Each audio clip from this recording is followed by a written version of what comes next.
بسم اللہ الرحمن الرحیم۔ السلام علیکم ناظرین، میں ہوں آپ کا میزبان محمد زبیر احمد۔ آپ دیکھ رہے ہیں اس وقت میرا یوٹیوب چینل۔ حضرت انس رضی اللہ تعالیٰ عنہ فرماتے ہیں کہ حضرت ابو طلحہ انصاری رضی اللہ تعالیٰ عنہ مدینہ منورہ کے اندر سب سے زیادہ اور سب سے بڑے باغ والے تھے۔ ان کا ایک باغ تھا جس کا نام تھا بیرحا۔ یہ باغ مسجد نبوی کے بہت ہی قریب تھا اور اس باغ کا پانی بہت زیادہ شیریں تھا۔ حضور نبی کریم حضرت محمد مصطفیٰ آمد مجتبیٰ صلی اللہ علیہ وسلم اکثر اس باغ کے اندر تشریف لے جاتے اور اس باغ کا پانی نوش فرماتے۔ لیکن جس وقت یہ آیت مبارکہ قرآن مجید کی سورہ آل عمران اور پارہ نمبر 4 شروع ہو رہا ہے، جس کے اندر یہ آیت مبارکہ نازل ہوئی، لن تنالوا البر حتی تنفقوا مما تحبون، اور تم نیکی کے کامل درجے تک نہیں پہنچ سکتے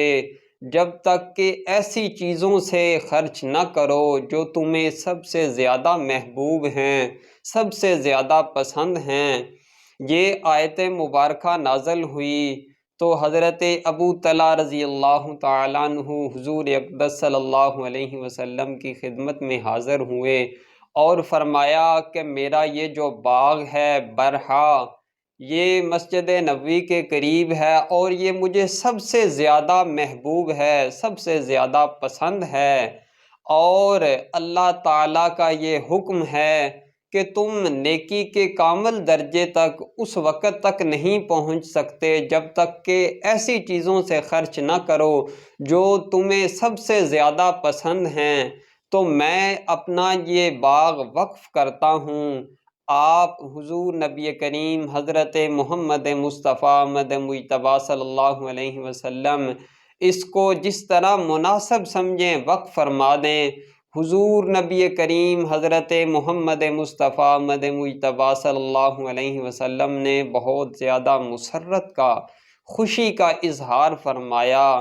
اور حضور نبی کریم صلی اللہ علیہ وسلم نے ارشاد فرمایا کہ یہ بہت ہی عمدہ مال ہے، اور میں آپ کو یہ کہوں گا کہ اے ابو طلحہ، اس عمدہ مال کو اپنے قرابت داروں میں تقسیم کر دو۔ حضور نبی کریم صلی اللہ علیہ وسلم کا پاک فرمان تھا کہ حضرت ابو طلحہ رضی اللہ تعالیٰ عنہ نے اپنا وہ باغ جس کا نام بیرحا تھا اپنے رشتہ داروں میں تقسیم فرما دیا۔ اب اس واقعہ سے ہمیں دو بڑے مضمون سمجھ میں آ رہے ہیں۔ ایک، ہم نے جو مال ہے اس میں سے کون سا مال اللہ کی راہ میں صدقہ کرنا ہے، اور ایک، ہم نے جو مال اللہ کی راہ میں صدقہ کرنا ہے اس کے سب سے زیادہ حقدار کون ہیں۔ اگر ہم پہلے مضمون کی بات کریں تو ہم نے کون سا مال اللہ کی راہ میں صدقہ کرنا ہے؟ اگر ہمارے پاس کوئی بھی چیز موجود ہے، اگر ہم اللہ کی راہ کے اندر یعنی جانوروں کے اندر کوئی جانور ہے، بھینس ہے ہمارے پاس، تو بہت زیادہ بھینسیں ہیں، تو ان میں سے سب سے زیادہ جو عمدہ ہے، جو سب سے زیادہ ہمیں پسند ہے، ہمیں چاہیے کہ اللہ کی راہ کے اندر اس کو صدقہ کریں۔ اسی طرح ہمارے پاس بہت زیادہ گائیں ہیں، تو ان میں سب سے زیادہ جو عمدہ ہے، سب سے زیادہ ہمیں پسند جو گائے ہے، اس کو اللہ کی راہ کے اندر صدقہ کریں۔ اسی طرح اگر ہمارے پاس بہت زیادہ بکریاں موجود ہیں، بہت زیادہ تعداد کے اندر ہمارے پاس بکریاں موجود ہیں، تو ان کے اندر سب سے زیادہ جو ہمیں پسند ہے بکری، جو سب سے زیادہ عمدہ بکری ہے، اس کو ہم اللہ کی راہ کے اندر صدقہ کریں۔ اسی طرح ہمارے پاس بہت زیادہ تعداد میں بھیڑیں موجود ہیں، تو ان میں سے ہمیں چاہیے کہ اللہ کی راہ کے اندر وہ بھیڑ ہم صدقہ کریں، اللہ کے راستے کے اندر وہ بھیڑ ہمیں صدقہ کرنی چاہیے جو سب سے زیادہ عمدہ ہو اور سب سے زیادہ ہمیں پسند ہو۔ اسی طرح اگر ہم کوئی زمین کا ٹکڑا کسی جگہ دینا چاہتے ہیں جہاں پر کوئی مسجد بنائے یا کوئی مدرسہ بنائے یا کوئی اور دین کا شعبہ جہاں پر دینی علوم پڑھائے جائیں یا کوئی ادارہ بنانا ہو، تو اللہ کی راہ میں اگر ہم دینے لگیں تو جو سب سے زیادہ عمدہ زمین ہو ہمیں اس کا انتخاب کرنا چاہیے، جو ہمیں سب سے زیادہ پسند ہو کہ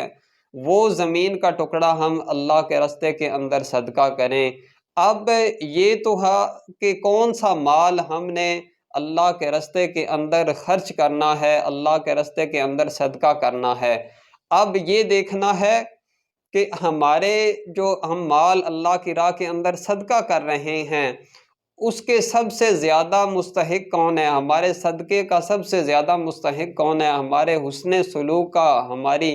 رحم دلی کا، ہماری مشفقانہ انداز کا سب سے زیادہ مستحق کون ہے۔ تو یہ ہم نے دیکھنا ہے کہ جب بھی ہم کوئی صدقہ کر رہے ہیں تو ہم نے سب سے زیادہ سب سے پہلے ہم نے اپنے قرابت داروں میں، اپنے رشتہ داروں کے اندر لوگ تلاش کرنے ہیں کہ جو اس چیز کے مستحق ہیں۔ اب ہم جب صدقہ کرنے لگتے ہیں تو ہم دور دراز سے دیکھتے ہیں کہ کس کو میں اپنا صدقہ دوں، کس کو اپنی خیرات دوں۔ تو ہم نے دور دراز سے نہیں بلکہ حضور نبی کریم حضرت محمد مصطفیٰ احمد مجتبیٰ صلی اللہ علیہ وسلم کے پاک فرمان کو ہم نے سامنے رکھتے ہوئے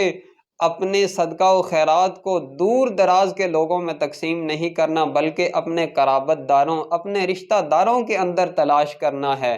کہ اس صدقہ کے یہ جو میں صدقہ کر رہا ہوں اس کے سب سے زیادہ میرے رشتہ داروں کے اندر سب سے زیادہ مستحق کون سے لوگ ہیں،